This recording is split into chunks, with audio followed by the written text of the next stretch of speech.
السلام عليكم، مرحبا بكم في القناه ديالي. سيمانه جديده، كتاب جديد.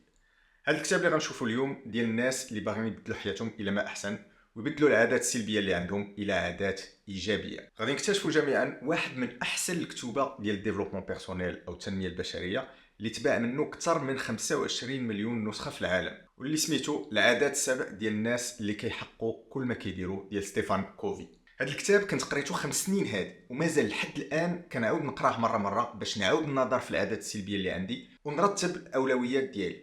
الكتاب مناسب للكبار وحتى الصغار، حيت كيورينا بخطوات بسيطه كيفاش نوليو احسن نسخه ديال راسنا في المستقبل. في هذا الفيديو غادي نحلوا جميع هاد 7 ديال العادات وحده بوحده ونشوفوا كيفاش كل عاده غادي تعاونك باش تطور راسك. شكون هو ستيفان كوفي؟ ستيفان كوفي تزاد عام 1932 وتوفى في 2012.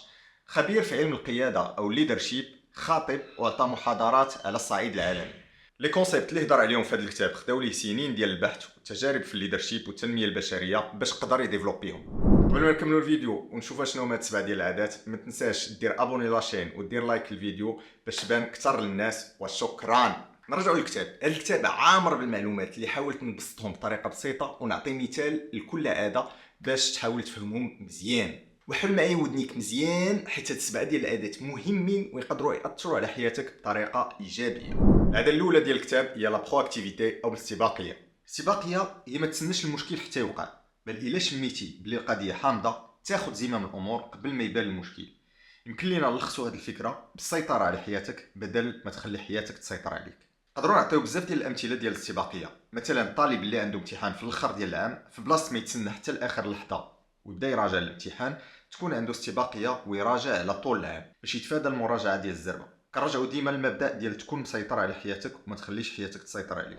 العاده الثانيه هي الرؤيه الواضحه والواحد يعرف فين باغي يوصل. ستيفان كوفي كيفسر لنا اننا حنا اللي كنخلقوا المصير ديالنا الا كنا عارفين فين باغيين نوصلوا. على سبيل المثال، الشخص اللي كيحلم من صغرو يولي طبيب فاش يكبر غادي يوجه كاع الافعال والقرارات ديال حياته في هذا الاتجاه، وما غاديش يكون كيتاثر بقرارات ديال الناس، بل كيكون كونسونطري في داكشي اللي باغي، وبالتالي غادي ياخذ احسن طريق بالنسبه ليه باش يقدر يولي طبيب. على العكس، الشخص اللي ما عارفش راسو شنو باغي، الريح اللي جا كيديه. كوفي كيقترح علينا نفكروا بعنايه ونحدوا فين بغينا نوصلوا في الحياه ديالنا، تكون عندنا احلام اللي غادي تكون بحال العمود الفقري ديالنا في الحياه.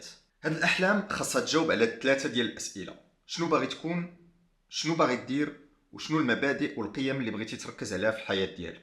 فاش كيكون عندك حلم باغي توصل ليه، كتزيد الثقه في راسك وكتامن اكثر في الافعال اللي كدير. دابا ملي وليتي انسان استباقي ووليتي عارف فين باغي تمشي وعندك حلم، غادي تكون بديتي كتعرف شنو هما الاولويات ديالك. العاده الثالثه هي تحديد الاولويات. كيقول ستيفان كوفي، فاش كتركز على الاولويات وكتحيد عليك الخاويات، كتكثر من التركيز ديالك والفعاليه ديالك في الخدمه، حيت كتكونسونطرا غير على المهم. كوفي كينصحنا باش نطبقوا الجدول ديال ايزنهاور اللي كيعاوننا باش الواحد يركز على الاشياء المهمه وما يبقاش ديما مجرور، وبالعكس هو يميتريز الوقت ديالو الاشياء اللي خصو يدير. وبصح هاد الظاهره كنشوفوها اكثر واكثر اليوم، حيت كاينين بزاف ديال لي ديستراكسيون ومنهم السوشيال ميديا.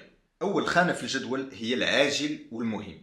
هادو هما الاشياء العاجله والمشاكل اللي خصك تتعامل معهم ديك الساعه. مثلا شي فويت ديال الماء في الدار اللي تقدر تسبب لك مشاكل كبار الا ما صلحتيهاش ديك الساعه. الخانه الثانيه مهم ولكن ماشي عاجل. هي كاع الحوايج اللي الا ما درتيهاش وهملتيها تقدر تولي عاجله من بعد وتدخل في هذه الخانه الاولى ديال عاجل ومهم. بمعنى اخر، اي حاجه غادي تولي عاجله. مثلا عندك روبيني ديال الماء اللي خاسر، الا ما قديتيهش يقدر يتسبب لك في فويت ديال الماء. ثالثا عاجل ولكن ماشي مهم. هادو هما الاشياء اللي تقدر ديرهم من بعد وما عندهمش اهميه. مثلا انك تجاوب على ابيل ديال شي كوميرسيال اللي غادي يبقى شادك بالهضره ويضيع لك وقتك على والو. رابعا ماشي عاجل وماشي مهم. هادو هما الحوايج اللي ماشي ضروريه واللي نقدروا نستغناو عليها وكتاخذ الوقت ديال الحوايج اللي مهمه، بحال تبقى مثلا تسكرولي في تيك توك ولا انستغرام بالسوايع بلا هدف. العاده الرابعه هي تكون عندك علاقات انسانيه مربحه في الطرفين بجوج، اولا كيف ما كنقولوا وين وين، يعني تكون منفعه للطرفين بجوج. كما كنقولوا حنا المغاربه كول ووكل. يا في الحياه المهنيه او الحياه الشخصيه، الناس اللي كينجحوا كيفهموا بلي احسن العلاقات او الصفقات هي اللي كيستافدوا منها جميع الاطراف. كيقول ستيفان كوفي بلي التفكير بمنطق المنفعه للجميع ما كاينيش تكون ظريف بزاف ولا تنازل على حقك باش ترضي الناس، ولكن كايني انك تتعامل مع كل موقف بالعقل وتعطي لكل واحد حقه. تفكر تكسب الناس والمعارف وتفكر تلقى حل وسط ليك وللناس. هذه العاده الرابعه هي سر العلاقات اللي كتدوم مع الوقت. حيت كتقيس الانانيه ديال الانسان، وكيف ما كيقول ستيفان كوفي، الانسان الا ما عطيتيهش ما غاديش يعطيك. خامس عاده ديما في اطار التواصل هي قلب باش تفهم الاخر قبل ما تهضر. لا كومونيكاسيون او التواصل حاجه اللي ضروريه في المجتمع ديالنا.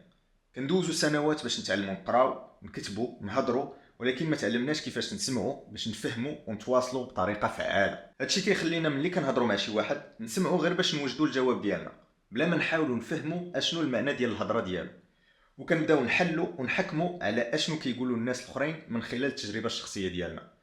والناس اللي كيحكموا في المغرب ما اكثرهم، متفقين معايا ولا لا؟ الناس الناجحين في حياتهم هما الناس اللي تعلموا كيفاش يفهموا وجهات النظر ديال الناس الاخرين، وهذا الشيء كيخليهم يتواصلوا معاهم ويكومونيكيو لهم افكار ديالهم بطريقه احسن. ناخذ المثال ديال لي كوميرسيو مثلا في الشركات، التعليمات اللي كتعطى لهم هي اول حاجه يفهم ويستوعب الهضره والاحتياجات ديال الكليون ديالو. التعليمات ديال الكوميرسيال خصو يهضر 30% ديال الوقت ويسمع 70% ديال الوقت. اذا الكليان خصو يهضر 70% ديال الوقت. الا الكوميرسيال فهم واستوعب شنو هما الاحتياجات ديال الطرف الاخر غادي يقدر يبيع ليه حسن. العاده السادسه هي لا سينيرجي او التآزر. كيقول ستيفان كوفي فاش كنخدموا مع ناس اخرين النتيجه كتكون متضاعفه. التآزر هي فاش 1 زائد 1 كيساوي اكثر من 2. الفكره هي انه فاش 2 ديال الناس ولا اكثر كيخدموا مع بعضياتهم وكيتعاونوا يقدروا يوصلوا نتائج كبر بزاف من النتائج اللي غادي يوصلوا ليها الا كل واحد خدم بوحده. وهذا هو البرانسيب ديال ايزاك نيوتن، فاش 2 ديال القوى كيتجمعوا الفعاليه ديالهم كتكون مضاعفه. مثلا مشروع ابولو اللي ادى الى اول هبوط على سطح القمر في 1969 طلب هذا المشروع تعاون مئات الاف الناس، مهندسين، علماء الفضاء، ومن خلال التآزر بين جميع هاد الناس نجح المشروع ابولو في معالجه واحد من اكبر التحديات في تاريخ البشريه اللي هي يرسل البشر للقمر الي روتور. واخيرا العاده السابعه هي تطور القدرات ديالك والتحسين المستمر.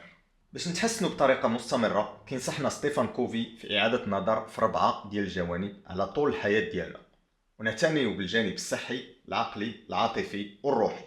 اولا الجانب الجسدي، العقل سليم في الجسم السليم. ضروري ما تعتني بالجسم ديالك وتكيس عليه، خاصو الرياضه والماكله الصحيه، يعني تاكل قليل ومتنوع. الجسم ديالك بحال الموتور ديال الطوموبيل، شحال ما ضربتي كيلومتراج وما اعتنيتيش به شحال ما غادي يخسر دغيا. ثانيا الجانب العقلي، العقل الثمين كيخليك تقدر تتعلم، تفكر، تبدع وتبتكر. باش يبقى عقلك خدام مزيان خاصك تعاونو وتغذيه بالقرايه والانشطه اللي تقدر تحفزو. ثالثا الجانب الاجتماعي والعاطفي، العلاقات الصحيه هي الاساس ديال كل علاقه، العكس ديالها هي العلاقات التوكسيك. خاص الواحد يتعلم يربي علاقات صحيه مع العائله، الصحاب ولي كوليك في الخدمه باش يخلق واحد التوازن عاطفي. شحال ما كانوا عندك علاقات صحيه مع الناس اللي دايرين بيك شحال ما كتكون مرتاح في دماغك، والعكس صحيح، شحال ما كانت العلاقات توكسيك شحال ما كتكون دماغك مربج. الجانب الرابع هو الجانب الروحي، البعد الروحي في الانسان كيقيس القيم ديالو العميقه. الصلاه بالنسبه لينا كمسلمين، تامل او لا ميديتاسيون وغيرهم من الممارسات الروحيه يمكن ليها تعاونك تغذي الروح ديالك. وتغذيه الروح مهمه في التوازن ديال الانسان باش ما يكونش متعرض لفراغ نفسي، وما ادراك ما الفراغ النفسي. تطوير هاد 4 ديال الجوانب مهمه باش الواحد يعيش حياه متوازنه، الواحد يتكيس على راسو ويفهم باللي بعض المرات خصو يدير خطوه اللور باش يدير 2 خطوات للقدام. وصلنا للنهايه ديال الفيديو. هذا الكتاب كيعطي العديد من المعلومات القويه للتحول الشخصي، وبالنسبه ليا كيبقى واحد من احسن الكتوبه ديال التطوير الذاتي. في هذا الفيديو حاولت نبسط الافكار وعطيت غير شويه من بزاف ديال المعلومات اللي عطاها لينا ستيفان كوفي. داكشي علاش كنصحك تشريه وتقراه، وثيق بيا ما غاديش تندم، حيت احسن انفستيسمون هو اللي كدير على راسك. شخصيا جاني هذا الكتاب كيعطي اسرار على الحياه وعاوني بزاف باش نفهم شي حوايج. مثلا نحط واحد الرؤيه واضحه ديال الاهداف ديالي وفين باغي نوصل، ندير الاولويات في الحياه ديالي، نكون استباقي في الامال ديالي. هذا الكتاب بالطبع ماشي وصفه سحريه، بل كيخلينا نفكروا وتكون عندنا السيطره على الحياه ديالنا، وندمجوا عادات صحيه باش نعيشوا حياه متوازنه. الا عجبك الفيديو دير جيم، وما تنساش تخلي لي في كومونتير السميه ديال الكتاب ولا شي موضوع اللي تبغيني نطرق ليه في الحلقات الجايين. وما تنساوش تقفوا راسكم ووليداتكم، حيت كيف ما كنقولوا knowledge is power. شكرا على المشاهده، موعدنا السيمانه الجايه. كان معكم كمال.